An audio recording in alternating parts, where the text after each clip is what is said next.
पहला moot court है आपके इस सेमेस्टर का, जो लोग 6 सेमेस्टर के विद्यार्थी हैं। मूड कोर्ट जो है आपका वो हिस्सा हेवी पाठ्यक्रम का जो आपको तैयार करता है प्रोफेशनल लाइन के लिए। तो आप जो काम कर रहे हैं उसको ठीक से करिए। मेरा निवेदन है कि आइए, आज का जो प्रथम मूड कोर्ट है प्रभात जी ने दिया है, शरद जी उसमें जज की भूमिका में रहेंगे। पहला मूड कोर्ट है, इससे बेहतर आप आगे के मूड कोर्ट में करेंगे और हम इस बार कभी न कभी जैसे ही मौका मिले एक टीम बाहर मूड कोर्ट का भेजेंगे जिसमें आप भी होंगे 6 सेमेस्टर के विद्यार्थी। हो सकता है उसमें कोर्ट का भी कोई कॉम्पिटेंट विद्यार्थी हो तो उस टीम में हो, हम टीम सेलेक्ट करके भेजेंगे। बीए का भी कोई विद्यार्थी हो और वो कॉम्पिटेंट होगा तो उस टीम में भेजेंगे। मूड कोर्ट की जो टीम बनती है उसमें रिसर्च की अलग टीम बनती है, एडवोकेसी की अलग बनती है, ड्राफ्टिंग की अलग बनती है, वो हम टीम बना के भेजेंगे। कहीं न कहीं आपको रिप्रेजेंट करने के लिए भी ये अवसर हम आपको प्रदान कराएं। प्रभात जी से निवेदन है कि वो आगे की कार्रवाई शुरू करें।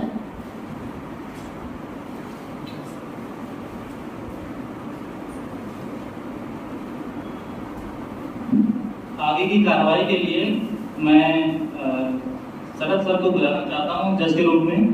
जज के रूप में आप आए।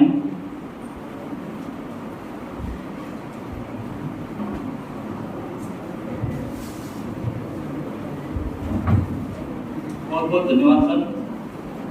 अब मैं पार्टिसिपेंट्स को बुलाना चाहता हूं। सबसे पहले पार्टिसिपेंट्स हमारे सौरभ जो अकेले की तरफ से बोलेंगे। ये दो चीजें मैं विशेष रूप से आपसे कहना चाहता हूँ। Silence is a very important part of the court. शांति जो है वो न्यायालय का बड़ा आवश्यक हिस्सा है। तो आप सबसे अपेक्षित है कि जैसे प्रोफेशनल कोर्ट में शांति रहती है, you will behave in the same way, उसी तरह से आप व्यवहार करेंगे, बातें नहीं करेंगे। महोदय, मैं सौरभ कुमार माननीय न्यायालय के समक्ष राजेश बनाम जोरो सुपर स्पेशलिटी हॉस्पिटल के मामले में वादी राजेश का पक्ष रखने की इजाजत चाहता हूं। श्रीमान जी, अब मैं निर्णयाधीन मामला राजेश बनाम जोरो सुपर स्पेशलिटी हॉस्पिटल के महत्वपूर्ण तथ्यों से माननीय न्यायालय को अवगत कराने की अनुमति चाहता हूं। श्रीमान जी, वादी राजेश एक गरीब व्यक्ति है जो कि प्राइवेट कंपनी राज सन्स प्राइवेट लिमिटेड में प्राइवेट नौकरी करता है। प्रार्थी की पत्नी को बुखार की वजह से जोलो सुपर स्पेशलिटी हॉस्पिटल में 12/1/2022 को भर्ती कराया गया, जहां प्रार्थी की पत्नी के कई टेस्ट कराए जाते हैं एवं कुछ दवाएं दी जाती हैं। 2 दिन बाद 14/1/2022 को उनकी पत्नी को सलाइन दिया जाता है। इसके अगले दिन उन्हें सांस लेने की दिक्कत होती है, जिसकी शिकायत वो डॉक्टरों से करती हैं।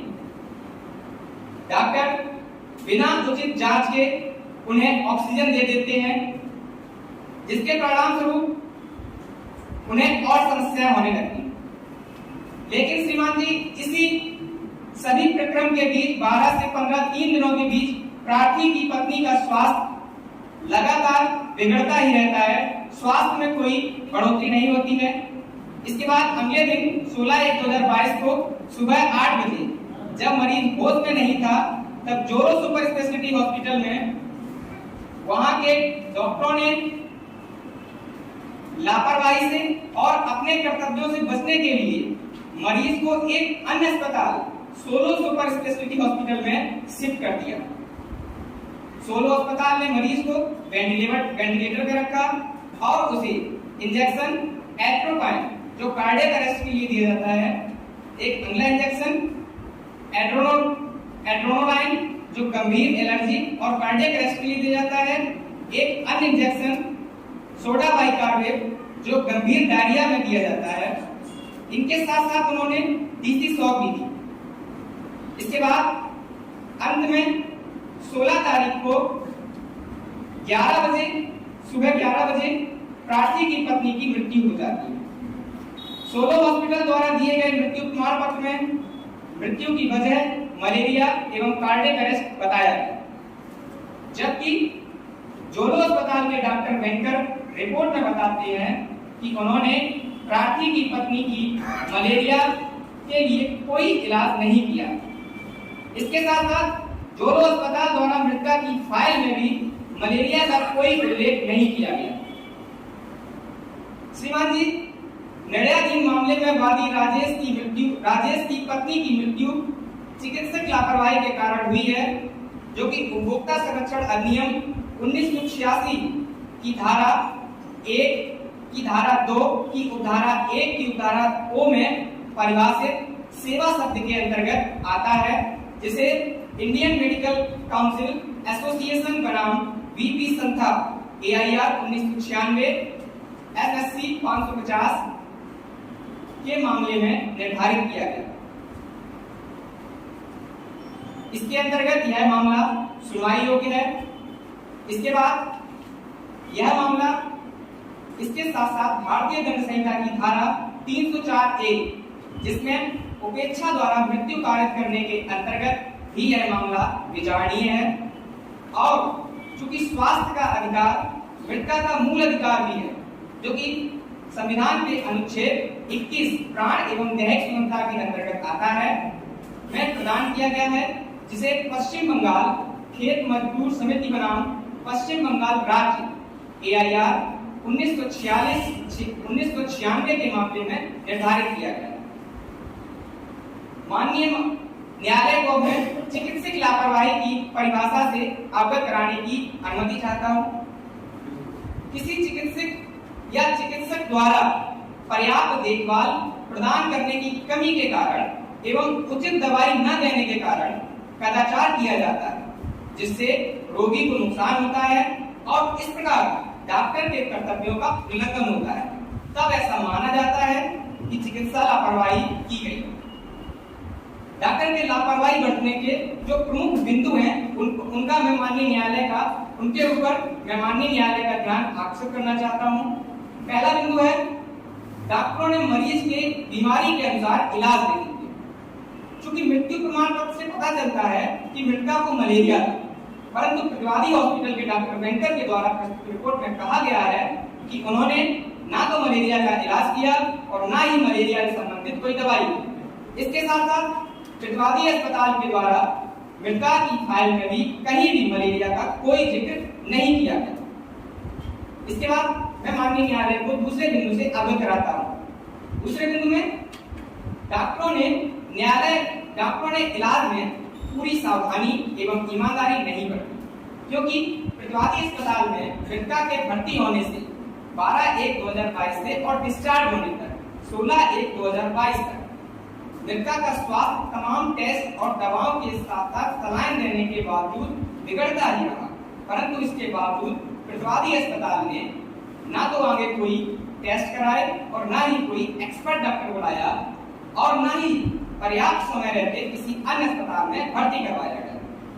महोदय, इन दोनों बिंदुओं को मैंने डॉक्टर लक्ष्मण पाठ कृष्णा जोशी बनाम त्रिम्बक बाबू गोडबोले व अन्य AIR 1963 के मामले से लिया है। इसके बाद तीसरा बिंदु है उपयुक्त दोनों बिंदु जिसमें बीमारी के अनुरूप इलाज नहीं किया गया और पूरी ईमानदारी एवं सावधानी मरीज की देखभाल में नहीं की गई, इससे साबित होता है कि प्रतिवादी अस्पताल ने मृतका के मौलिक अधिकारों के हनन के साथ साथ नैतिक एवं विधिक अधिकारों का भी उल्लंघन करके चिकित्सक लापरवाही की है।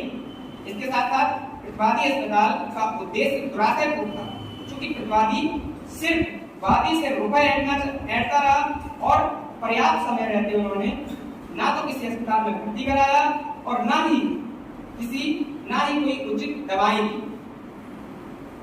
इसके बाद इसके लिए मैं माननीय न्यायालय से मृतका अगर डॉक्टरों द्वारा इस मामले में ध्यान दिया जाता तो मृतका आज जीवित होती। इसी कारण प्रतिवादी अस्पताल को न केवल जुर्माने से दंडित करने योग्य है, बल्कि भारतीय दंड संहिता की धारा 304A के अंतर्गत भी दंडनीय है। धारा 304A में उपेक्षा द्वारा मृत्यु कारित करने पर दंड का प्रावधान है, जिसकी अधिकतम सीमा 2 वर्ष है। एक अन्य मामला जो इसके फैक्ट इसी मामले से मिलते जुलते हैं, उसका नाम बलराम प्रसाद बनाम कुणाल साहा है, AIR 2013, जिसमें माननीय सर्वोच्च न्यायालय ने सन 2013 में निर्णय देते हुए 6 करोड़ 8 लाख का मुआवजा निर्धारित किया। अब मैं माननीय न्यायालय से प्रार्थना करने की इजाजत चाहता हूँ। श्रीमान, अब मैं माननीय न्यायालय के समक्ष प्रार्थना करता हूँ कि वादी को निम्न अनुतोष प्रदान किए जाए। पहला अनुतोष, वादी प्रतिवादी के कारण हुई चिकित्सा लापरवाही की भरपाई तो नहीं कर सकता, क्योंकि वादी ने अपनी पत्नी को इस चिकित्सा लापरवाही में खो दिया है, परंतु वादी की प्रतिवादी द्वारा आर्थिक मदद करके इस दुखद समय में वादी की कुछ आर्थिक सहायता जरूर की जा सकती। श्रीमान जी, मैं वादी को 20 लाख रुपए मुआवजा देने की माननीय न्यायालय से अपील करता हूँ। प्रतिवादी को भारतीय दंड संहिता के अंतर्गत धारा 304A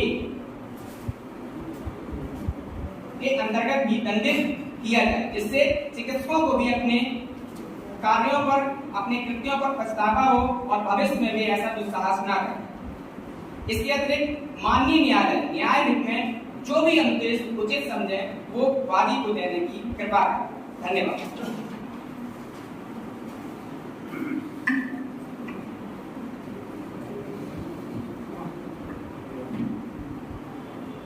बहुत बहुत धन्यवाद सर। अब हमारे नेक्स्ट पार्टिसिपेंट हैं अपर्णा, जो रिस्पोंडेंट की तरफ से बोलेंगी।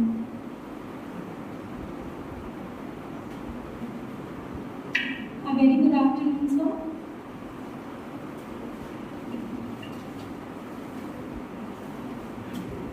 Honorable Court, I am Varna Pandey, appearing on behalf of respondent, General Super Specialty Hospital, and Dr. Benko. Since the Honorable Court is well versed with the facts of the case, I like to put forward my arguments. May I? Thank you, sir. The very first point for submission is that, as per the definition of negligence, there must be an act or omission that causes damages to another person or property. But my client, Dr. Benko of General Specialty Hospital, had not done any kind of act or omission from his side while treating the patient, which might lead to negligence. Respondent Dr. Benko had treated the patient with utmost care and caution and given all the required medical assistance by the doctors and the hospital management. Every conceivable effort and was made by all the attending staff comprising of doctors and nurses and other paramedical staffs to give appropriate treatment. There is a case where the MC Nair judge has decided the test for medical negligence. The case is Bola versus Fran Hospital Management Committee of 1957. He cited, where you get a situation which involves the use of some special skill or competence, then the test as to whether there has been negligence or not is not the test of common man. Is not the test of common man because he has not got this special skill. The test is the standard of the ordinary skilled man exercising and professing to have that special skill. That means a man need not to possess the highest expert skill. It is well established law that it is sufficient if he exercises the ordinary skill of ordinary competent man exercises that particular art. A doctor is not guilty of negligence if he acted in accordance with a practice accepted as proper by a responsible body of medical man skilled in that particular art. Here is a question what essential are required to constitute a crime under IPC, that is Indian Penal Code. Actus reus and mens rea. Actus reus means a voluntary act or omission, and mens rea, that is malice intention. But both essentials were missing in the part of respondent, as the respondent Dr. Benko had not done any kind of act or omission which might lead to the worsened condition of the patient. And there was no mens rea, that is a certain state of mind, that is criminal intention, at the time of treating the patient, because if there was any kind of mens rea present, the doctor would not have referred or shifted the patient to another hospital when her condition was getting worse and revived. There is a case, that is Jacob Matthew vs. State of Punjab and others of 2005. Here it was decided the moral culpability of recklessness is not located in desire to cause harm. It resides in the proximity of the recklessness state of mind present when there is an intention to cause harm. Dr. Venkat had attended on the patient with due care, skill and diligence. And if the patient still did not survive, the appellant cannot just hold the respondent to dignity of negligence. The act done by Dr. Venkat does not intend to cause death of the patient, nor the knowledge of likely to cause death. Performed in good faith for the best of the person. Here is a case that is R versus Adamko of Iran, 1995. A doctor cannot be held criminally liable for the patient's death unless his incompetence showed such disregard of life and safety of the patient as to amounting crime against his state. Next, one of the duties of the doctor towards the patient is the duty of care, as it is designed. In deciding what treatment is to be given and also a duty to take care in the administration of the treatment. A breach of any of those duties may lead to an action for negligence by the patient. Respondent had fulfilled his all duties towards the patient and he treated her with reasonable care, precaution and skill. The respondent had given all advanced facilities and medical staff to her reasonable care. Respondent gave the assistance to the patient to the best of his knowledge and practice, and the practice may vary from one to another.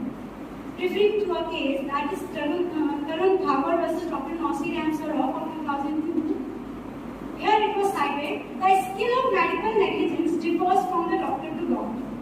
The very nature of the profession is such that there may be more than one course of treatment which may be advisable for treating a patient.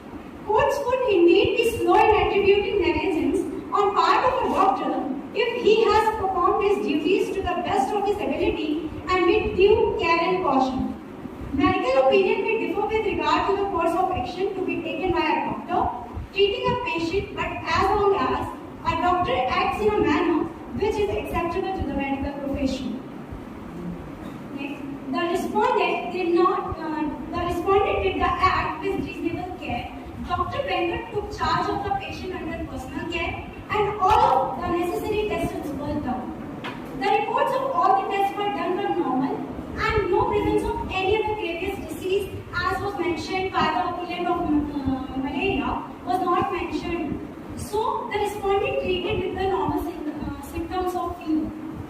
The court in case Dr. Suresh Gupta versus Government of NCT of Delhi and others of 2004 opined that carelessness or want of due attention in skip cannot be described to reckless or grossly negligent as to make the doctor criminally liable. Thereby, any act performed in furtherance of lack of care even does not amount to criminal liability of the medical professionals.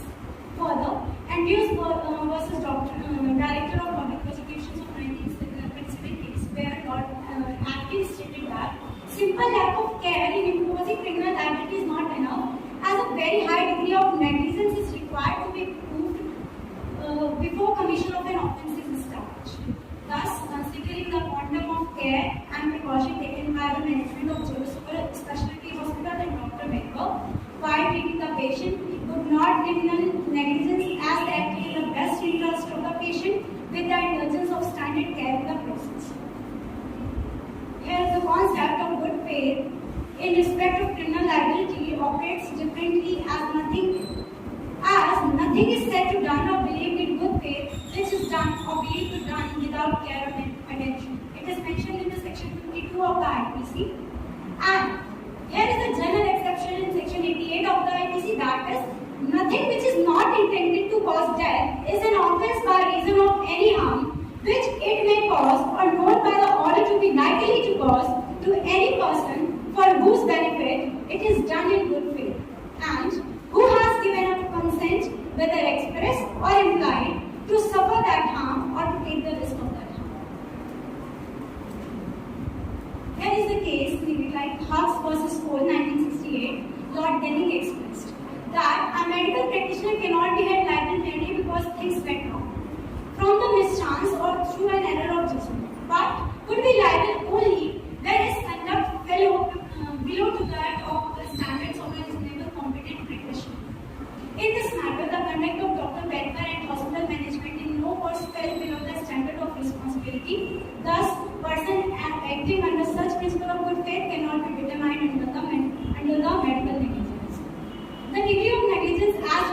for the criminal liability is higher than as required in tort. The act to be imposed under medical negligence need to be crossed. Here is a case, Syed Abba versus State of Karnataka, which is decided by the Supreme Court. The Supreme Court opined in the criminal proceedings, the observation of guilt must amount to such a moral certainty as convince the mind of the court as a reasonable man beyond all reasonable doubt. Where negligence is an essential ingredient of offense, the negligence to be established by the prosecution must be gross, and the negligence may be not based on an error of judgment. Thus, considering all the arguments made in this regard, it is thereby established that no such case of medical negligence or recklessness on the part of Dr. Venko and the management of Dr. Jolo Specialty Hospital can be made. My prayer to Honorable Court. Therefore, in the light of the facts presented, issues raised and arguments advanced, and authorities cited, the Council on behalf of the respondents humbly pray before this Honorable Court that it may please to be adjourned and declare the appeal is dismissed, or pass any other order as the court may deem fit in the light of equity, justice, and good conscience. And for this act of kindness, Your Lordship, the respondent shall as duty bound. Thank you.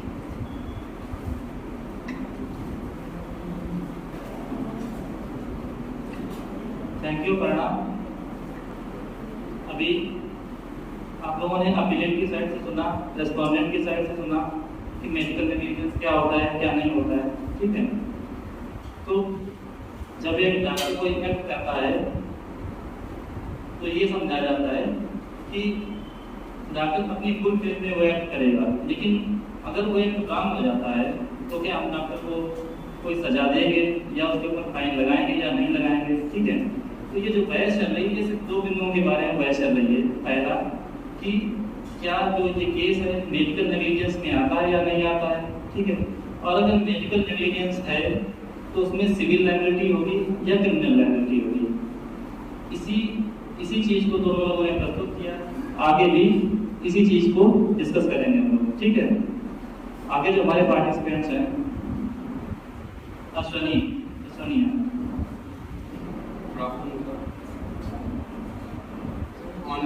मैं अश्वनी कुमार वादी पक्ष की ओर से प्रतिवादी जोलो super speciality hospital के विरोध में कार्रवाई प्रारंभ करने की माननीय न्यायालय से इजाजत चाहता हूँ।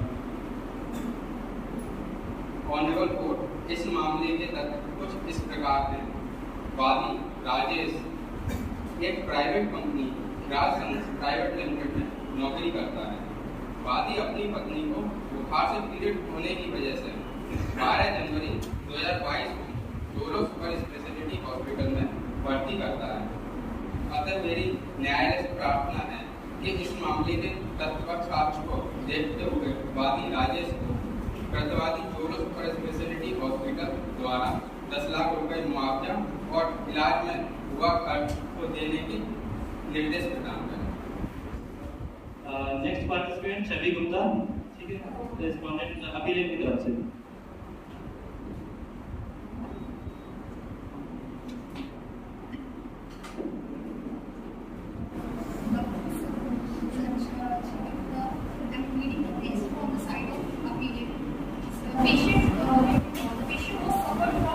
Malaria, but the doctor member does not giving the treatment of the malaria. They basically giving the treatment of typhoid.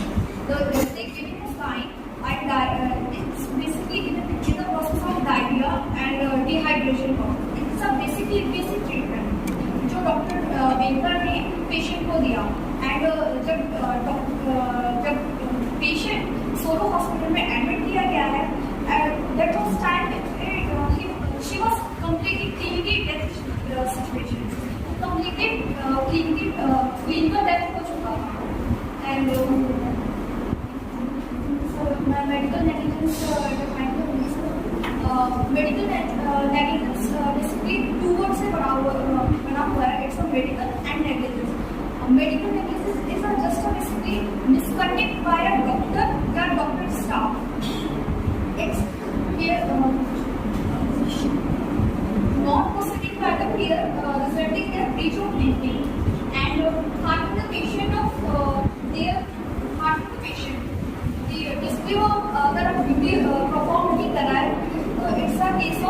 medical negligence. इसमें 3 points होते हैं: duty of care, duty of breach of duty, and the third one is damages.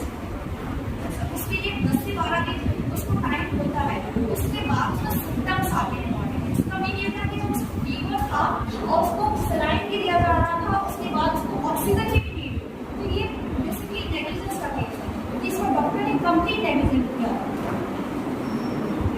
Thank you. चलिए धरना berry appellate की तरफ से ये अपना केस प्रेजेंट करेंगे।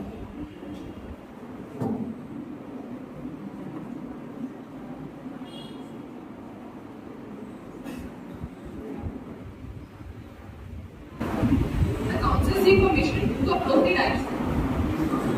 Much obliged. Good afternoon to the honorable bench. If it may please, the council seek permission to address the bench as your lordship. Much obliged, your lordship. I, Hana Mary, the council, on behalf of the petitioner Mr. Rajesh, in the matter Rajesh possessed Jolo Hospital.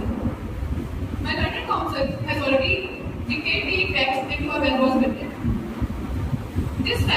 This case is totally of medical negligence. I strongly believe. As one of my learned counsel has said, that doctors are the god. No doubt, I appreciate. But doctors are also humans. Humans can make mistakes. And this is a case of the negligence.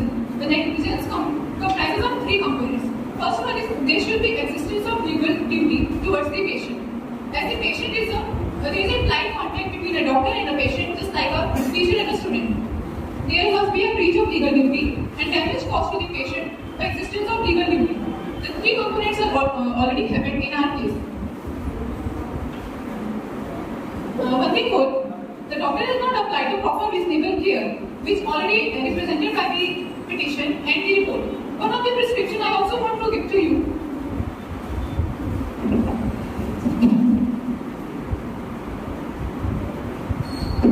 This is the last prescription which was given by the Jolo Hospital. In this everything is mentioned, but nothing is mentioned about the malaria. You have seen here some of the tests are mentioned, but none of the tests relate to malaria. We already know that fever was happened and some of the symptoms which is related to malaria happened, but doctor has done nothing like that. There should be a reasonable care which the doctor and the hospital should do. One of the cases done by the Supreme Court, judged by the Supreme Court, Dr. Lakshman Balakrishnan Joshi versus Dr. Triambakam Babu Godkar. The thing was cited that when a doctor is consulted by a patient, the doctor owes to his patient certain duties, which are duty of care in deciding whether to undertake the case, duty of care in deciding what treatment should be, duty of care in administration to the treatment. Comes under the evidence set. This is the evidence which I have also come to represent to you.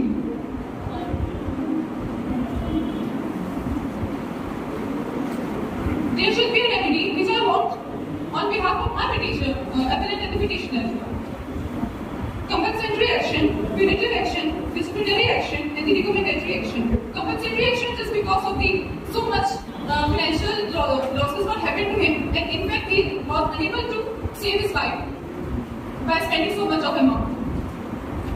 There must be a criminal breach of contract and a civil breach of contract by the doctor and the hospital. It comes under the IPC and the CRPC code. In fact, it also comes under the medical council code, which is one of the civil liability. What has been done by the doctor is not up to the mark which he needs to be. But the show cause notice, as I told you, was issued to him. Why not he declared this same? Why not hospital declared this same?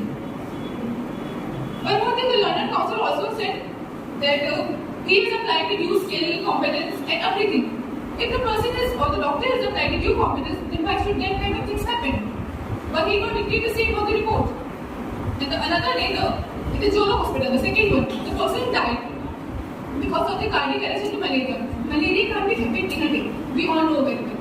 If there was symptoms of fever and others, so why not the treatment was given to him? I just want to pray to the honorable court to give remedial action and the disciplinary action to my appellant. I respect this. Thank you दाना। अब respondent की तरफ से अगले participants हैं Gyanendra Singh.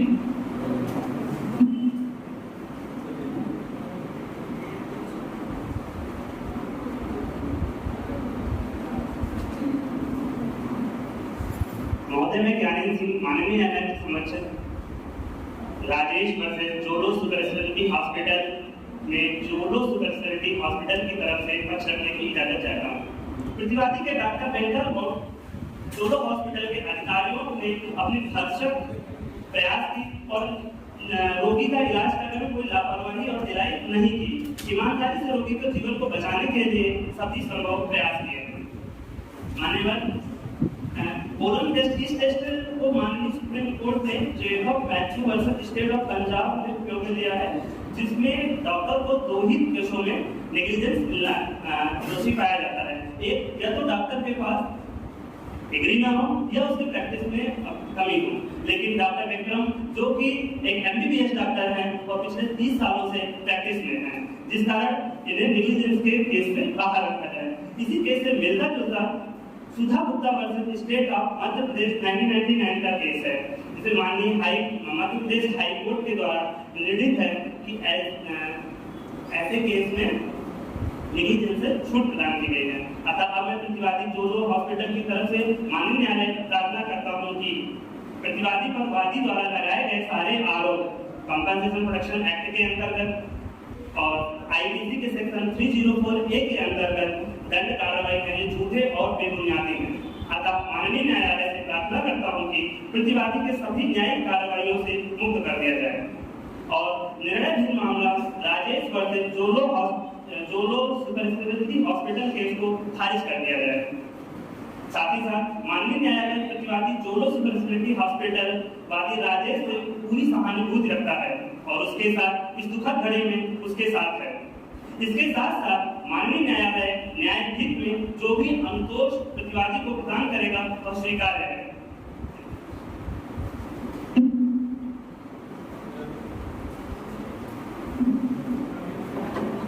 Thank you Gyanendra. Next participant हैं respondent की तरफ से शिवम कुमार।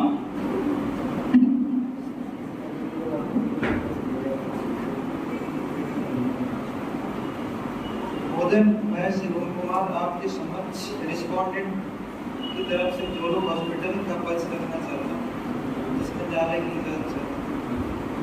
महोदय, वादी के द्वारा न्यायालय के समक्ष बातचीत से पता चलता है वादी के ऊपर चिकित्सा में लापरवाही का कारण बताते हैं, लेकिन महोदय वादी के पक्ष द्वारा जो बातचीत मेरे ऊपर लगाए गए वो अस्वीकार और अमान्य है। डॉक्टर 2 ही स्थितियों में जिम्मेदार हो सकता है, या तो उसके पास स्किल नहीं है या उसके पास स्किल थी लेकिन स्किल का उन्होंने उपयोग नहीं किया जा सकता। वहाँ पर डॉक्टर किसी रूप में मुतदा ही नहीं होगा। वादी ने हमारे ऊपर विलियम की तरफ से बुलाना चाहूँगा सत्येंद्र कुमार यादव। यादव, ये वादी राजेश सर, मैं राजेश, मैं प्राइवेट नौकरी करता हूँ, अकुशल श्रमिक हूँ। मेरा 8 लाख रुपये महीने वेतन है। सर, दिनांक 1 जून को मेरी पत्नी सावित्री, जो कि मेरे मोहल्ले के सबसे नामी गिरामी प्रसिद्ध जो हॉस्पिटल है जोलो सुपर स्पेशलिटी हॉस्पिटल, तो मैंने उनको भर्ती कराया है और इस बात से भर्ती कराया है कि इसमें मुझे किसी भी तरह की समस्या नहीं आएगी और मेरी पत्नी स्वस्थ होकर मेरे घर आ जाएगी। क्योंकि मैं बहुत आर्थिक स्थिति मेरी ठीक नहीं है, मैं नहीं चाहता हूँ उसको क्रिमिनल केस करूँ। मेरी डिमांड इतनी है कि मुझे मैंने अपने बच्चे की अग्नि तुड़वाई, मेरा घर गिरवी रखा हुआ है, मेरे पास आर्थिक तंगी भी है।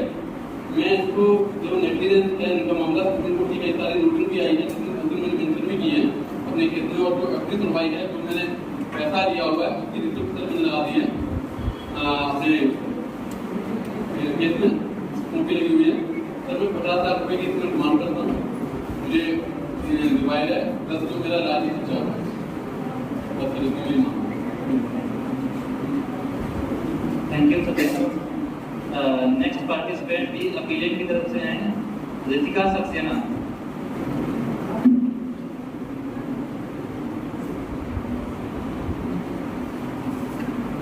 Good afternoon sir. the presence of Honorable Court, I would like to proceed in court in favor of appellant. Sir, may I proceed? Okay, sir.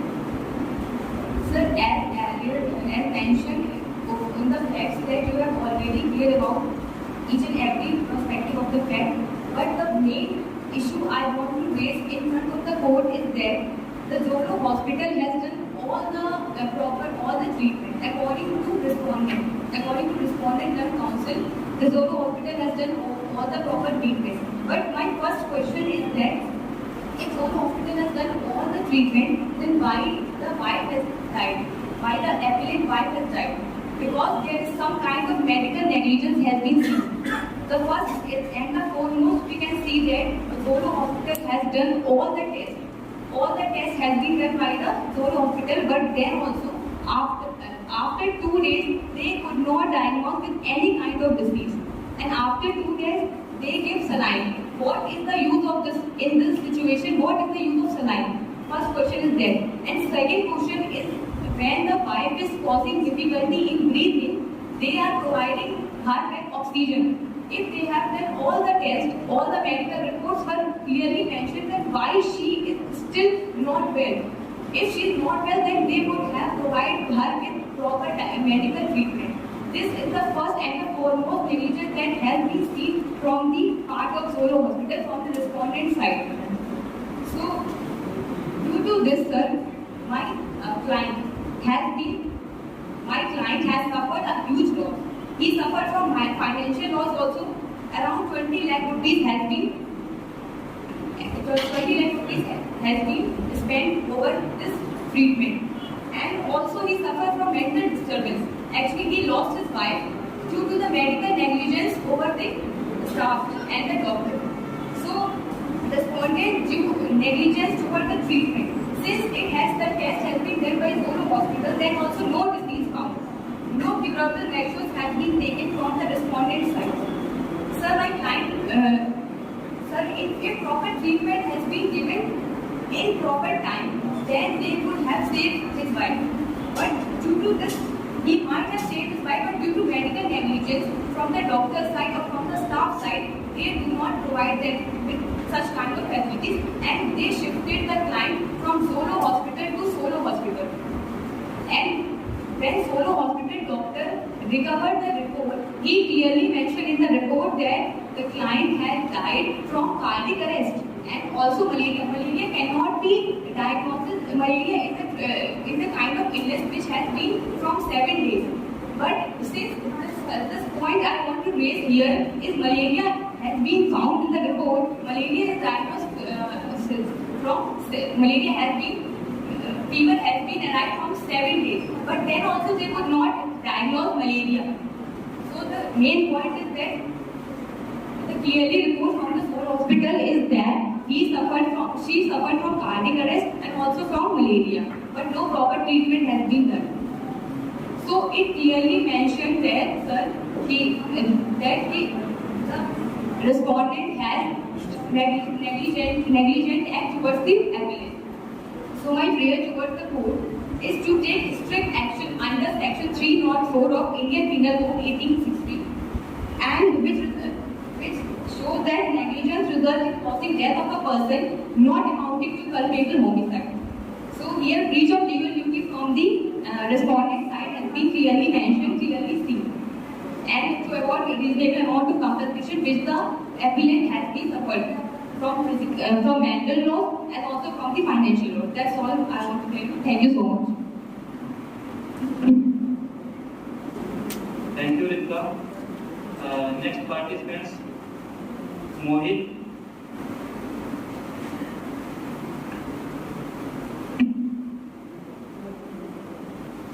मैं मोहरत सिंह माननीय न्यायालय से वादी राजेश की पक्ष रखने की इजाजत चाहता हूँ। तो जैसा कि न्यायालय को पता है, ये जो मामला है मेडिकल नेग्लिजेंस और केस के फैक्ट तो पता ही है न्यायालय को। तो तिवारी दुर्घटना में लापरवाही कर रहा था, जो वादी को परिस्थितिजन्य साक्ष्य के आधार पर घायल कर रहा था। यह एक दुर्घटना उपेक्षा की थी, जो आमतौर पर लापरवाही के अभाव में नहीं होनी चाहिए।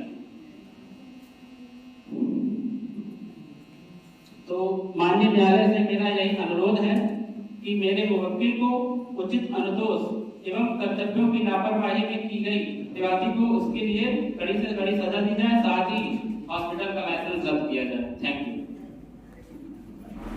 नेक्स्ट पार्टिसिपेंट है कपिल, जो अपीलेट की तरफ से अपना प्रश्न रखेंगे। महोदय, मैं कपिल वाजपेयी न्यायालय के समक्ष राजेश वर्मा जोड़ो हॉस्पिटल में वादी राजेश का पक्ष रखने की इजाजत चाहता हूँ। प्रार्थना है, श्रीमान न्यायालय के समक्ष प्रार्थना करता हूँ कि वादी के निम्न अनुरोध प्रदान करने की कृपा करें।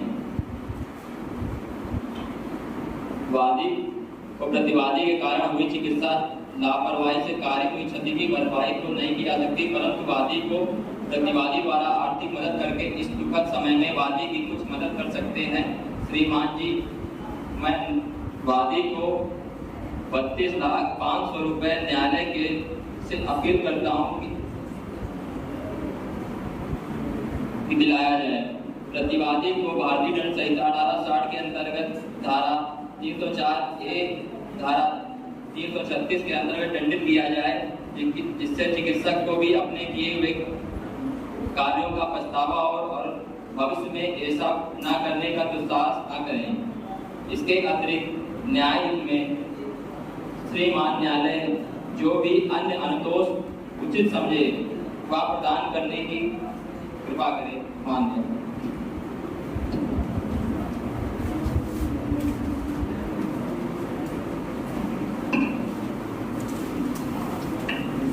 Thank you Kapil. अभी यह करने की नेक्स्ट पार्टिसिपेंट है रियाज अहमद, ये भी अपीलेट की तरफ से हैं।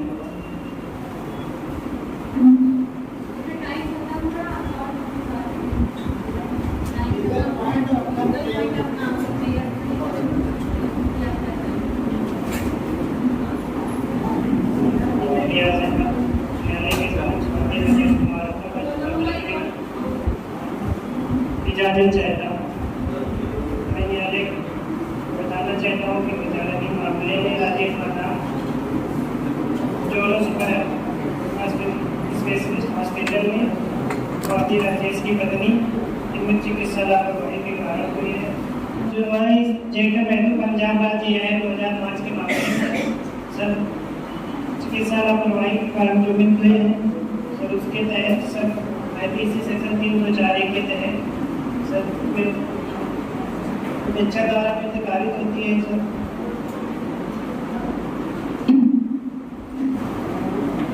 मैं मोहम्मद इमरान खान माननीय न्यायालय के समक्ष राजेश के पक्ष प्रस्तुत करना चाहता हूँ। मैं ये कहना चाहता हूँ कि राजेश की वाइफ, जिसको जोलो हॉस्पिटल में भर्ती कराया राजेश ने, तो किसी सीरियस कंडीशन थी, फीवर ज़्यादा था 103 डिग्री सेल्सियस ऊपर, किसी भी क्योंकि फीवर जब आता है तो 103 डिग्री सेल्सियस ऊपर आता है तभी हॉस्पिटल में ले जाता है कोई भी। तो सबसे पहले जो है नेग्लिजेंस ये होती है डॉक्टर की तरफ से कि जब वो हॉस्पिटल में आया तो हॉस्पिटल में आने के समय और टेस्ट कराने के समय इसका अंदर कितना था। दूसरा नेग्लिजेंस ये होता है कि ये एक प्रोफेशनल है डॉक्टर, और जो इनको उन्होंने जो है 12 तारीख को ये आए, फिर 14 को सैलीन दिया, फिर इनसे ये एक नेग्लिजेंस है कि 13 को ये रूटीन चेकअप पे क्यों नहीं गए, 14 को सैलीन न देने पर अन्य टेस्ट कराए जा सकते थे, फिर भी इन्होंने अन्य टेस्ट मलेरिया के उपचार के नहीं भेजा गया। सर मेरी यही प्रेयर है कोर्ट से कि वादी को जो है एक कंट्रीब्यूटरी कंपनसेशन दिया जाए और सख्त कार्रवाई की जाए।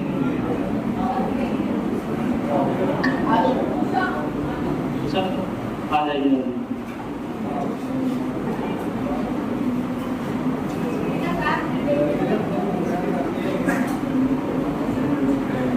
माननीय न्यायालय से मेरी गुजारिश है कि इस केस से आप अच्छी तरह से बात कर चुके हैं। वादी ने अपनी पत्नी को जब हॉस्पिटल में एडमिट करवाया था तो उसको सारे टेस्ट मतलब दिए थे डॉक्टर ने, और 4 दिन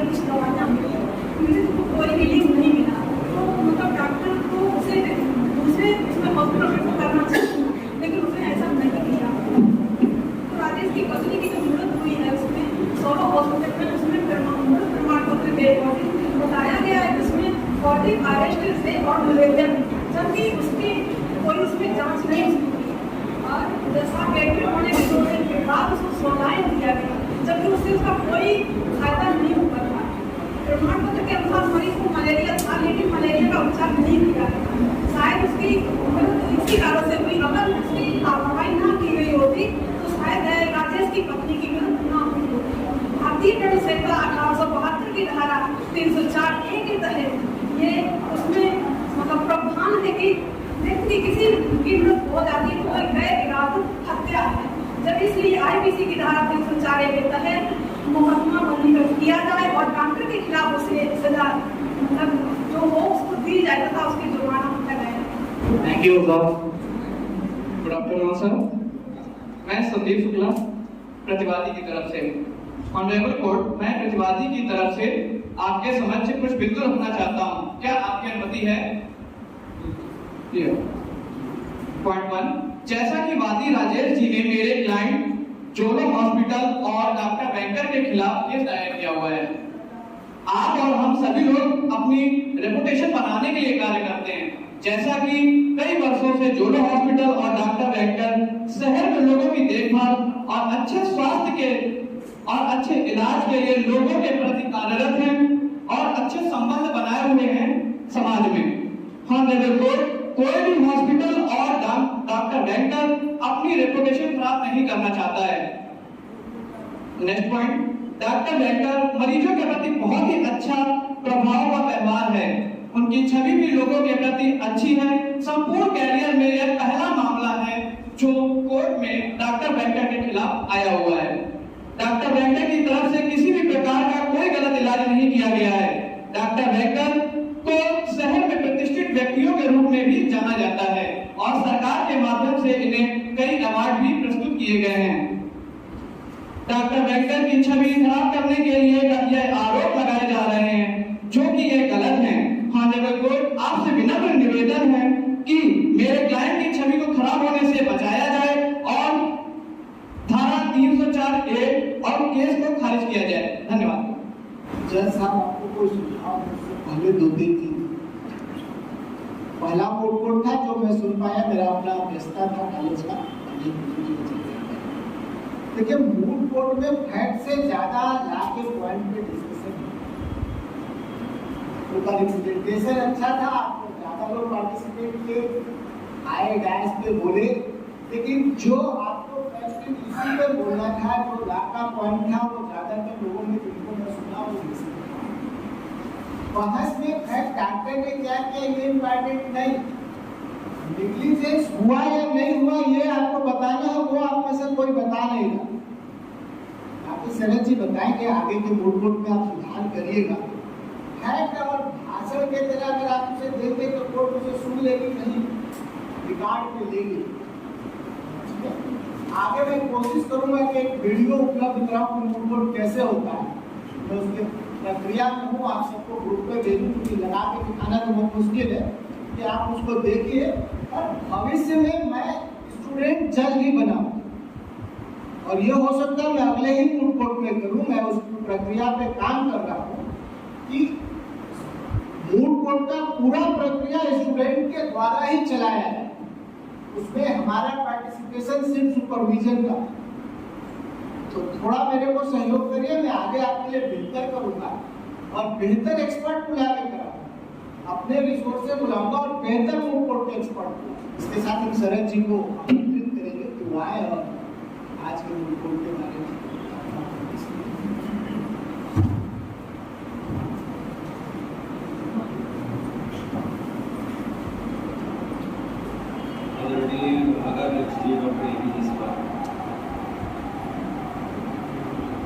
senior lecturer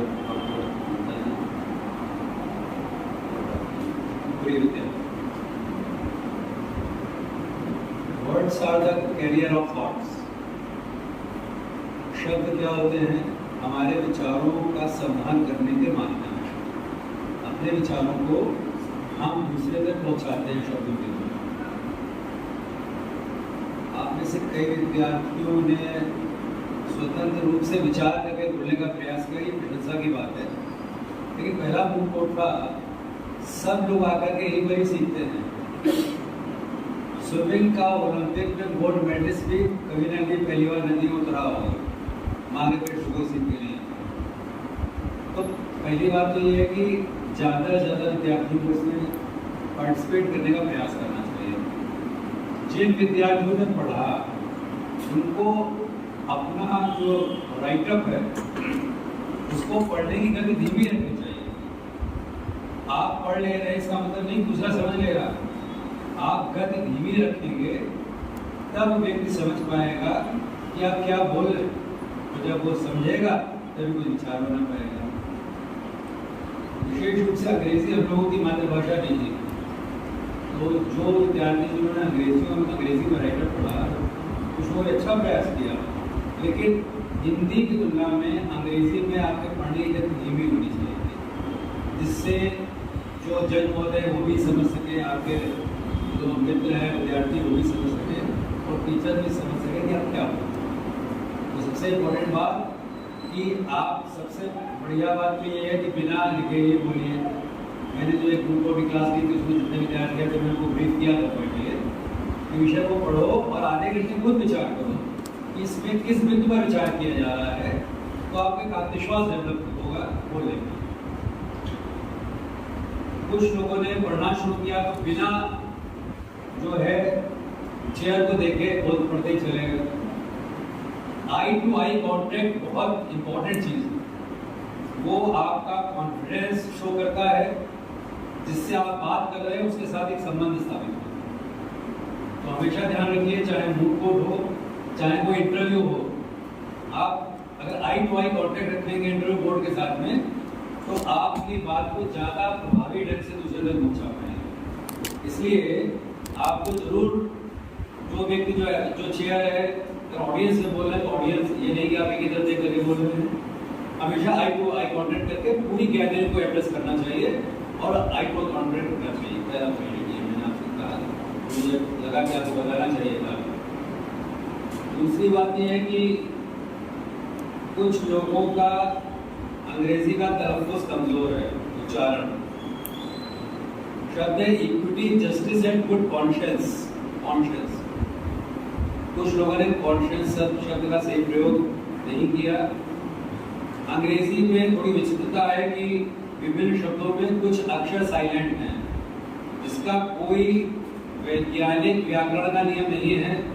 केवल जो हमारे विद्यार्थी जानते हैं, मैं व्याकरण पर विशेष ध्यान देता हूँ क्लास में। तो जो अक्षर हैं वो साइलेंट है, आपके वरिष्ठ भी वैसे यूज करते हैं, आप भी वैसे करिए। शब्द है रिसीप्ट, ज्यादा लोग रिसिप्ट बोलते हैं, that is a wrong use. The correct pronunciation is receipt, RECEIPT, letter P silent. तो शब्द इसे बोला कभी थोड़ा सा खटका, इसलिए मैं आपको बता रहा हूँ शब्दों में सही उच्चारण आपको पता होना चाहिए। इसके अतिरिक्त कुछ लोग मोबाइल से देख करके बोल रहे थे। कोर्ट में मोबाइल अलाउड नहीं होता, ये बात ध्यान रखिए।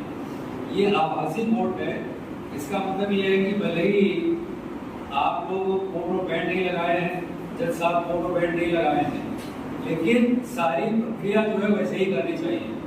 तो समझ लीजिए मोबाइल अलाउड नहीं है, आपसे एक्सपेक्टेड है सारी चीजें आप लिख करके लाएंगे।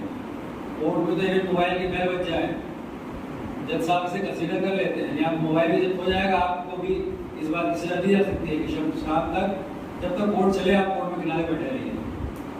शांति बहुत इंपॉर्टेंट है। मैं पहले भी आपसे कहा था, कुछ विद्यार्थी खासकर जो पीछे लोग बैठे हुए हैं वहाँ से डैश से बोलना शोभा नहीं देता है कि भैया आप 2 घंटे शांति से नहीं बैठ सकते हो तो जीवन में क्या करोगे, मैं समझ नहीं पाऊंगा। 2 घंटे बिना बात करे हर विद्यार्थी ने कुछ ऐसी बात बताई जो आपको नहीं पता होगी, भले ही पढ़ के बोल रहा हो, तो सुन के समझने का उसको प्रयास करना चाहिए। 2 घंटे थोड़ा शांत होकर बैठने की प्रैक्टिस करनी चाहिए। लगातार बोल रहे थे लोग। एक लेजेंड का किसी ने एक टर्म यूज किया था, रेसिप्शनल ऑपरेटर। एक केस है दिल्ली म्युनिसिपल कॉर्पोरेशन में, आज स्वागत बनती है, ये लीडिंग केसेस में। रेसिप्शनल ऑपरेटर का मतलब है परिस्थितियां स्वयं बोलती हैं, किसी को कहने की जरूरत नहीं है। कोई मकान है, गिरने की स्थिति में है और मकान गिर गया तो मकान गिराव था, गिरने से मृत्यु तारीख हो सकती है। ये परिस्थिति बताने की मकान की हालत बता रही है। तो परिस्थितियां होती हैं, इसका उच्चारण है लेस इप्सा कंप्यूटर। ये विषय में ध्यान रखिएगा। शांति के बारे में विशेष रूप से आप सबसे कहना चाहूंगा, प्लीज, ये मुझे बहुत बात भटक रही थी। न्यायालय में आप अगर बात करेंगे तो आपको अरेस्ट भी किया जा सकता है, ध्यान रखिएगा। अगर पैसा ले डायस पे आप बात कर रहे हैं, चाहे एडवोकेट क्लाइंट्स तो बाहर ही रहते हैं, एडवोकेट की बात कर रहे हैं, तो वो that is against the discipline of the court. There should be pin drop silence, कि पिन भी गिरे तो आवाज, ठीक है ना। तो थोड़ा ध्यान रखिए, संयम से रखिए। और ये एक अवसर था आपको, मुझे बड़ा कंक्लूड करूंगा, बस 1 मिनट समय काफी हो गया है। तो बहुत प्रसिद्ध शेर है, गिरते हैं शह सवारी मैदाने जंग में, गिरते हैं शह सवारी मैदाने जंग में, वो शख्स क्या करेंगे जो घुटनों के बल चले। तो मतलब ये हुआ कि ये आपको एक अवसर है, नहीं बोल पाए, भय लगा, एक स्टेज फेल होता है, यहाँ आकर आपसे कहा बोलने के लिए आप नहीं बोल पाएंगे। लेकिन धीरे धीरे डॉक्टर जाकिर प्रसाद द्विवेदी जी ने कहा है कि अज्ञात का भय रहता है तब तक भय है, जो अज्ञात है उस कार्य को आप बार बार करेंगे तो ज्ञात हो जाता है। फिर आपको भय नहीं रहता उस चीज का, आपको पता है कैसे कैसे होना। तो यूनिवर्सिटी के सिलेबस में जो मूव कोड का प्रोविजन रखा गया है कि आपके मन में डैश में खड़े होकर बोलने का भय समाप्त हो, इस अवसर का लाभ उठाइए। आपको बहुत ज्यादा अवसर यहाँ से निकलने के बाद नहीं मिलेंगे। पर्सनैलिटी डेवलपमेंट के अंतर्गत आपको ये अवसर दिया गया है, तो ज्यादा से ज्यादा विद्यार्थियों को गंभीरता पूर्वक इसकी तैयारी करके बिना पढ़े बोलने का प्रयास करना चाहिए। बिना पढ़े, और बिना पढ़े आप तभी बोल पाएंगे जब विषय के जो आवश्यक तत्व हैं आपको पता होंगे, आपने मन में सोचा होगा, पढ़ा नहीं होगा। जो पढ़ते हैं वो तो लेखक के अपने विचार होते हैं, आपके विचार नहीं है। तो सही तरीका क्या है, विभिन्न लेखकों के विचार पढ़िए, उसके बाद 1-1.5 घंटे शांति से सोचिए ये विचार में पढ़िए, हमारा अपना विचार क्या है, हम इसके बारे में क्या सोचते हैं। इससे आपको बोलने का आत्मविश्वास पैदा होता है। मैं आप सबको यही सलाह है, अगली बार ज्यादा से ज्यादा लोग पार्टिसिपेट करें, पहली बात। दूसरी बात, बिना पढ़े बोलने की कोशिश करें। और तीसरी बात, विषय पर स्वतंत्र रूप से विचार करके बोले, जिससे आप अपने विचार डेवलप कर सकें और आपके अंदर जिस उद्देश्य से कोर्ट का प्रावधान रखा गया है बोलने की आपकी क्षमता डेवलप हो सके। कुछ विद्यार्थियों ने बहुत अच्छा बोला, तो मेरा ये कहना है कि इसी तरह सब लोग प्रयास करेंगे, धीरे धीरे प्रयास करके आगे बढ़ेंगे। आप सब लोगों ने सहयोग दिया, आप सब लोगों को